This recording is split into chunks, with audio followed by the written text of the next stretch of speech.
The House and the Senate are leaving town until June.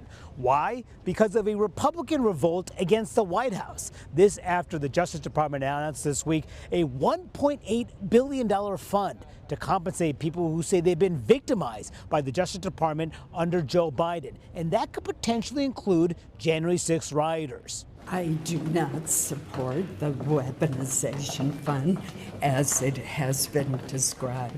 But I just don't know how this puppy dog will work.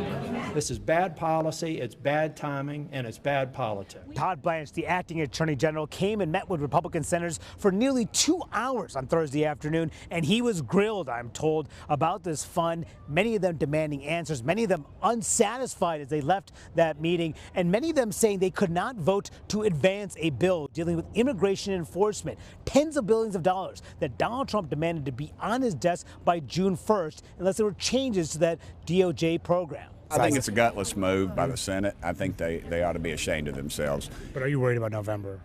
Of course. I'm very much worried about it. I'm worried about our country. I'm afraid we could lose everything. Now, I asked Speaker Johnson whether or not the White House should drop this fund in order to get this bill passed. He sidestepped that question and also sidestepped the question about whether January 6th rioters should have access to that taxpayer money. Why don't you just drop the weaponization fund?